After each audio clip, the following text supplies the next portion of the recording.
Doctor ও জনবল সংকটে ব্যাহত হচ্ছে জয়পুরহাটের ২৫০ শয্যা বিশিষ্ট জেনারেল হাসপাতালের চিকিৎসা কার্যক্রম। এই বিষয়ে বিস্তারিত জানাতে যুক্ত হচ্ছেন সহকর্মী রেজাউল করিম রেজা। রেজা, এতে কি ভোগান্তি পোহাতে হচ্ছে সেবা প্রার্থীদের? সমস্যা সমাধানের ব্যাপারে হাসপাতাল কর্তৃপক্ষ কিছু বলছে কিনা?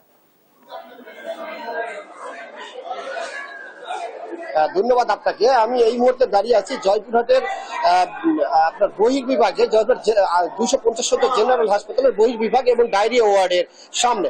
তো একটা বিষয় জানিয়ে রাখি যে জয়পুরহাটের এই আধুনিক জেলা হাসপাতাল থেকে 2023 সালের 1 অক্টোবরে কিন্তু স্বাস্থ্য বিভাগ এখানে 250 শয্যা জেনারেল হাসপাতালে উন্নীত করে এখানে কিন্তু কার্যক্রম চালু করতে নির্দেশ দিয়েছেন। তো একটা বিষয় জানিয়ে রাখি, তারপর থেকে কিন্তু জয়পুরহাট 250 শয্যা জেনারেল হাসপাতাল কিন্তু তাদের কার্যক্রম চালিয়ে যাচ্ছেন। কিন্তু একটা বিষয়, যে কার্যক্রম চালালেও কিন্তু ওই যে 100 শয্যার জনবল, 100 শয্যার ডাক্তার, 100 শয্যার যা যা ইনস্ট্রুমেন্ট বা যন্ত্রপাতি দিয়েই কিন্তু এখানে চলাচল করছে।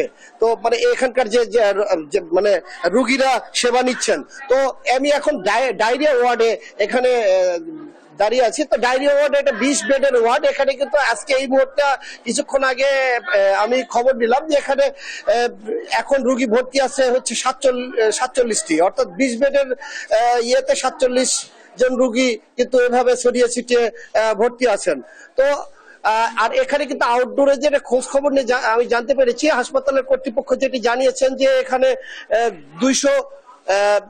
250 শয্যা জেনারেল হাসপাতালে কিন্তু এখানে আউটডোরে রুগী প্রতিদিন দেখেন 1500 থেকে 1800 রুগী এখানে ভর্তি, আউটডোরে চিকিৎসা নেন। আর ভর্তি থাকেন হচ্ছে প্রায় 450 থেকে 550 মতো করে রুগী এখানে ভর্তি থাকেন এখানে।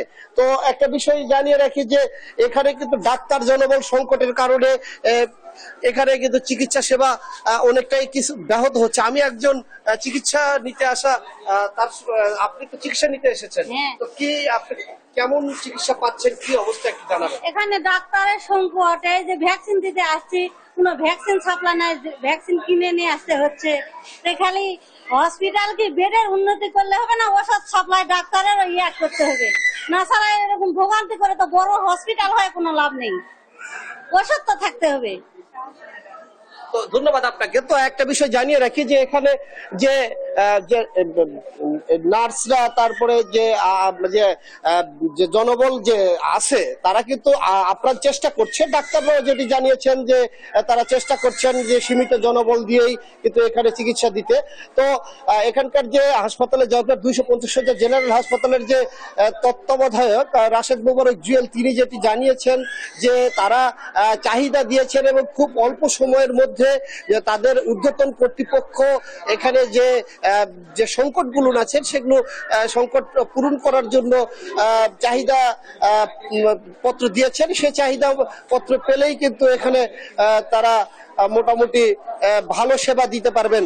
তো সর্বোপরি বলা যায় যে এখানকার চিকিৎসা, যে 250 শয্যা জেনারেল হাসপাতালের যে যন্ত্রপাতি, যে তারপরে আপনার যারা পরীক্ষা নিরীক্ষা করে যারা তাদের নিয়োগ, এবং এখানে আরেকটা যে বিষয় ডাক্তার জনবল মানে সর্বোপরি দেওয়ার পর যে এখানে আউটসোর্সিং এর কিছু যে নিয়োগ দেওয়া আছে, তারা কিন্তু যেটি জানিয়েছেন যে গত কয়েক বছর থেকে কিন্তু তারা ঠিক মতো বেতন পান না, আউটসোর্সিং এ যারা কর্মরত আছেন। তো সর্বোপরি বলা যায় যে এই হাসপাতালটি এই জয়পুরহাট জেলার যে আশপাশের জেলা, যেমন দিনাজপুরের হাকিমপুর, বিরামপুর, তারপরে গাইবান্ধার কয়েকটি উপজেলা। রেজা, ধন্যবাদ আপনাকে।